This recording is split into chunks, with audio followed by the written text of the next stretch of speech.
आज आपण प्रतिभा फिरोदिया किचनमध्ये पाहणार आहोत महाराष्ट्रामध्ये फेवरेट असणारा कट वडा सॅम्पल. त्याला कुणी बटाटा वडा सॅम्पल म्हणतात, कुणी कट वडा सॅम्पल म्हणतात.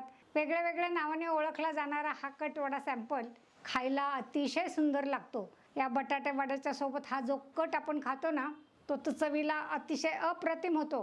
फार काही वेगळे पदार्थ याला लागत नाही, पण याची जी बनवण्याची पद्धत आहे ना, ती माझ्या रेसिपी मध्ये व्यवस्थित सांगितलेली आहे. तुम्ही माझ्या पद्धतीने जेव्हा हा कट वडा बनवताल तेव्हा तुम्हाला ही रेसिपी नक्की आवडणार आहे. माझ्या छोट्या छोट्या टिप्स मी तुम्हाला ही रेसिपी कशी बनवायची ते सांगणार आहे. शिवाय या कटाबरोबर पाव ब्रेड खाल्ला जातो किंवा तुम्ही फक्त पावाबरोबर पण वडा खा. 3 रेसिपीचा एन्जॉय घेता येतो. तर चला पाहूया कसा बनवायचा आहे ते. मीडियम साईजचे 10 ते 12 बटाटे मी स्वच्छ धुवून अर्धे कापून घेतलेले आहेत. कुकरमध्ये थोडंसं पाणी घेऊन त्यामध्ये थोडंसं मीठ घालायचं आहे आणि हे बटाटे त्यामध्ये आपल्याला उकडायला ठेवायचे आहेत. असा छोटा कुकर नसेल तर तुम्ही मोठ्या कुकरमध्ये भांड्यामध्ये मिठाचं पाणी घालून त्यात बटाट्याचे तुकडे ठेवून जरी वाफून घेतले तरी पण चालतील. थोडंसं पाणी उकळू द्यायचं, मग झाकण लावून एक शिट्टी देऊनच हे बटाटे उकडून घ्यायचे. नाहीतर जास्त शिजवले तर ते बटाटे खूप जास्त शिजले जातात आणि भाजी पातळ होते. बटाटे शिजवून झाल्यानंतर जर तुम्हाला वाटलं की ते थोडे कच्चे आहेत तर ते परत थोडे शिजवून घ्यायचे. काही बटाटे फार लवकर शिजतात तर काही थोडे उशिरा शिजतात. ही फार महत्त्वाची टीप आहे. बटाटे छानपैकी उकडून झालेले आहेत, फार गाळ पण झालेला नाही आहे, आपल्याला हवे तसे झालेले आहेत. कढईमध्ये 2 चमचे धने, अर्धा चमचा जिरं आणि 1 चमचा बडीशेप मंद आचेवर थोडंसं भाजून घ्यायचं आहे, म्हणजे त्याचा सुगंध सुटला पाहिजे. जास्त लाल करायचे नाहीत. जिरे धने भाजल्याचा खमंग वास आलेला आहे आणि ते ताटलीमध्ये काढून घेतलेले आहेत. आता हे थंड होऊ देऊ. थंड झाल्यानंतर मिक्सरच्या भांड्यामध्ये जाडसर बारीक करून घ्यायचे. याचा इतका छान सुगंध येतो ना, तर ती भाजीसुद्धा आपली फार चविष्ट लागते. बटाट्याची भाजी बनवण्यासाठी मी इथे एक हिरवी मिरची घेतलेली आहे. माझी मिरची खूप तिखट आहे. तुमच्याकडे जशी तिखट असेल त्या प्रमाणात तुम्ही कमी जास्त करू शकता. एक 7-8 लसणाच्या पाकळ्या घेतलेल्या आहेत आणि एक थोडंसं आलं तुकडे करून घेतलेले आहेत. 10-12 पानं कढीपत्त्याची स्वच्छ धुवून घेतलेली आहेत आणि कोथिंबिरीच्या काड्या कोवळ्या आहेत त्या स्वच्छ धुवून घेतलेल्या आहेत. लसूण, कोथिंबीरच्या काड्या, आलं हे आपण मिक्सरवर बारीक करून घेऊ.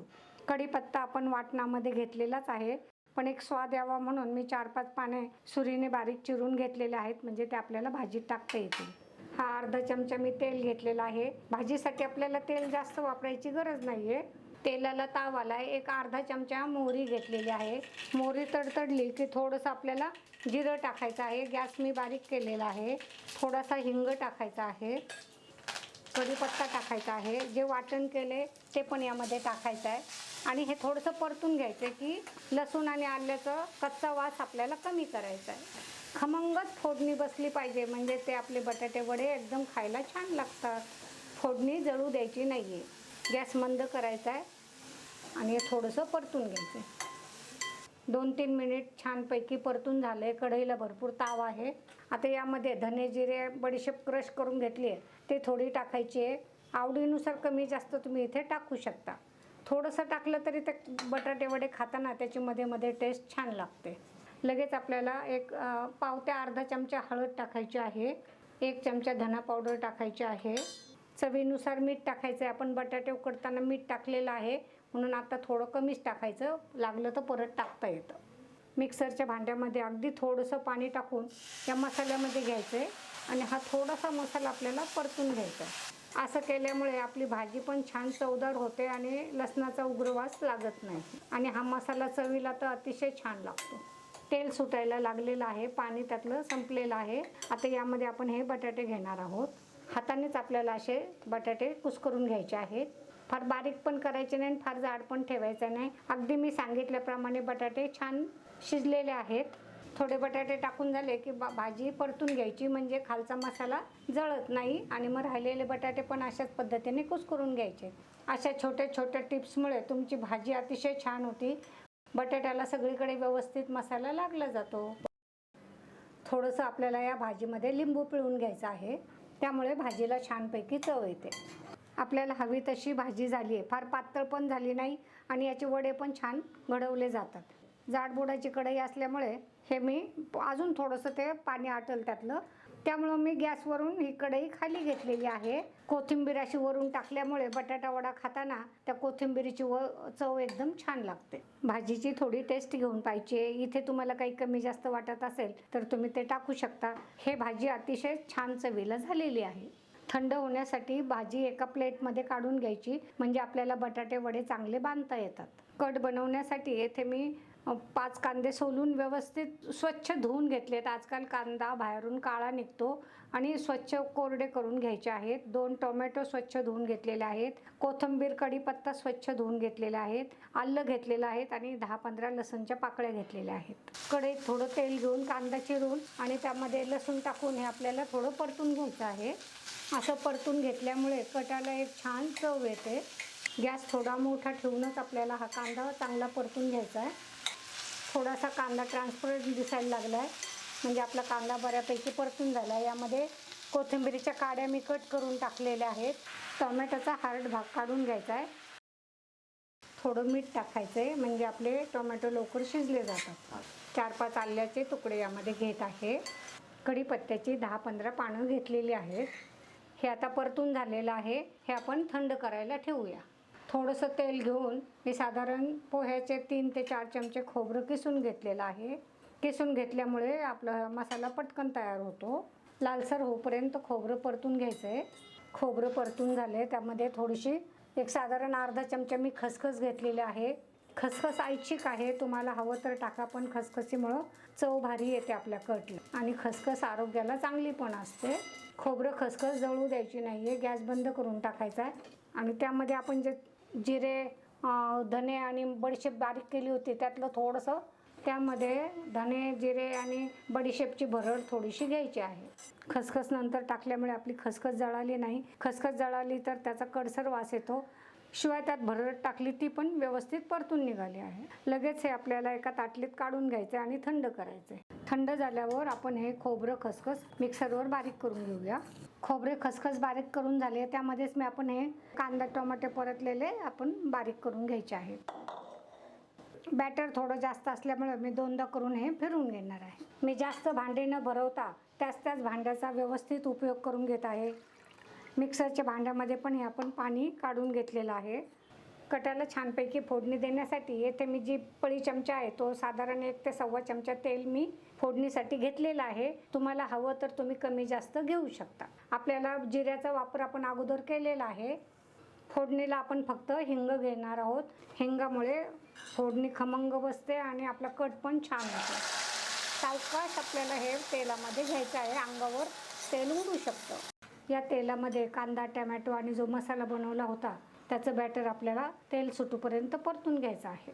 मीडियम ते बारीक गॅसवर मी जवळजवळ 8 ते 10 मिनिट हे बॅटर परतून घेतलेलं आहे. आता यातलं पाणी पण बऱ्यापैकी संपलेलं आहे. हे पहा, खाली बॅटर लागत नाही आहे आणि तेल पण सुटायला लागलेलं आहे. आता यामध्ये आपण बाकीचे मसाले मिक्स करूया. अर्धा चमचा हळद पावडर घेतलेली आहे. 1 ते 1.5 चमचा धना पावडर घेतलेली आहे. मी काश्मीरी आणि बेडगी मिरची पावडरची मिक्स पावडर बनवलेली आहे. ती आपल्याला साधारण आवडीनुसार 1.5 ते 2 चमचे घ्यायचे. तुम्हाला किती तिखट हवं आहे त्याप्रमाणे घ्यायचं. ही मिरची फार तिखट नसते आणि याने रंग पण छान येतो. येथे मी अर्धा चमचा गोडा मसाला घेतलेला आहे. 1 चमचा कांदा लसूण मसाला घेतलेला आहे. मसाले सगळे व्यवस्थित मिक्स करून घ्यायचे आहेत. या मसाल्यांना तेल चांगलं सुटलेलं आहे आणि हे जे मी मिक्सरचे भांडे वगैरे हिसळून घेतले हेच पाणी आपल्याला यामध्ये मिक्स करायचं आहे. गॅस मिडियम ठेवायचा आहे. आता तुम्ही हा कट करताना त्याला जेवढं व्यवस्थित चांगलं परतून घेताल तेवढा तो कट चवीला अतिशय छान होतो. थोडं पाणी टाकल्यानंतर आपल्याला हे परत 4-5 मिनिट परतून घ्यायचं आहे, म्हणजे तो मसाला एकजीव होतो आणि आपला कट पांचट होत नाही आणि चवीला पण खूप छान होतो. आता यामध्ये चुकून सुद्धा थंड पाणी टाकायचं नाही. गरम केलेलंच पाणी आपल्याला वापरायचं आहे आणि पाणी ओतताना सावकाश ओतायचं आहे. वडा सॅम्पलचा कट पातळच असतो. आता तुम्हाला किती पातळ हवा आहे आणि किती घट्ट हवा आहे हे तुमच्या आवडीनुसार तुम्ही त्यामध्ये पाणी घ्यायचं आहे. याला मंद गॅसवर 10 मिनिट चांगलं उकळू द्यायचं आहे. कटाला चांगली उकळी येते तोपर्यंत आपण वड्यांचं पीठ भिजवून घेऊ.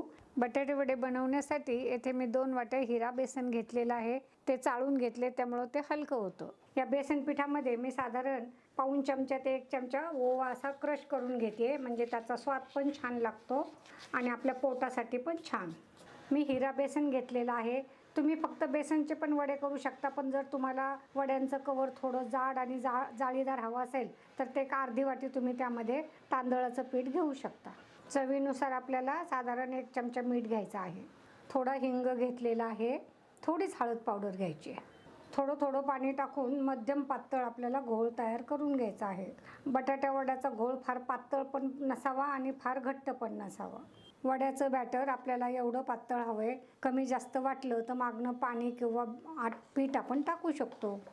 तेल मी गरम करून घेतलेलं आहे. त्यातलं 2 चमचे तेल मी या बॅटरमध्ये घेणार आहे. बेसनच्या घोळमध्ये तेल आपल्याला गरमच घ्यायचं आहे आणि साधारण 1 पाव चमचा खाण्याचा सोडा घ्यायचा आहे. आणि हे बॅटर आपल्याला वडे करताना आपल्याला खाण्याचा सोडा घालायचा आहे आणि मगच वडे तळायचे. अगोदर सोडा टाकायचा नाही आहे, म्हणजे आपले वडे छानपैकी खुसखुशीत होतात. वडे तळण्यासाठी माझ्याकडे लोखंडी कढई आहे. त्यामध्ये मी साधारण अर्ध्याच्या वर तेल घेतलेलं आहे. माझं कुटुंब छोटं आहे त्यामुळे मी छोटी कढई घेतली, पण तुम्हाला जास्त प्रमाणात जर वडे करायचे असेल तर तुम्ही मोठी कढई घ्या. तेलामध्ये बटाटा वडा बुडेल एवढं तेल आपल्याला घ्यायचं आहे आणि तुम्ही जर जास्त तेल घेतलं तर वडा पलटी करताना तेल बाहेर उडू शकतं. त्यामुळे शक्यतो थोड्या खोलगट कढईतच हे बटाटे वडे तळायचे आहेत. हव्या त्या आकाराचे बटाटे वडे आपण बांधून घेतलेले आहेत. कट वड्याला थोडासा मोठाच बटाटे वडा लागतो आणि बटाटे वडे बांधून झाल्यानंतर परत तेलात सोडताना परत थोडा दाबून घ्यायचा, कारण काय होतं थोडेसे हवेने ते परत ढिल्ले होतात. असे केल्यामुळं आपला वडा तेलामध्ये सुटत नाही. बॅटरची टेस्ट पण घेतलेली मी, छान झाले. गोळमध्ये आपण व्यवस्थित हा बटाटा वडा बुडवून घ्यायचा आणि सावकाश तेलात सोडायचा. गॅस आपल्याला मीडियम ठेवायचा आहे. फुल गॅसवर जर वडे काढले तर ते कच्चे राहू शकतात. आता हे वडे तळताना उलटे पालटे करतच आपल्याला तळायचे आहेत, म्हणजे आपला वडा कच्चा राहत नाही. आचारी लोक मोठी कढई असतात, सतत उलटे पालटे करत राहतात, म्हणून आपल्याला बाहेरचे आवडतात आणि घरच्यामध्ये असे कच्चे राहण्याचा प्रॉब्लेम येतो. ही पण फार महत्त्वाची टीप आहे. वडा व्यवस्थित आपल्याला तळून द्यायचा आहे. तुमच्याकडे असा झारा असेल तर त्याने तेल पटकन निथळून निघतं. बॅटर मला थोडंसं पातळ वाटते, त्यामुळे थोडंसं बेसन पीठ टाकून मी हे घट्ट करून घेतलेलं आहे.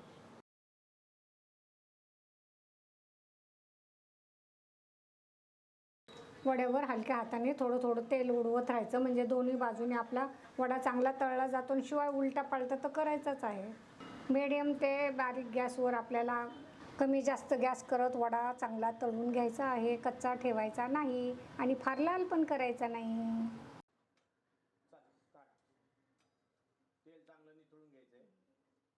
तेल चांगलं आपल्याला निथळून घ्यायचं आहे. हे पहा, कुठं तेलकट पण वडा जास्त दिसत नाहीये. कट वड्याची रेसिपी तयार झालेली आहे.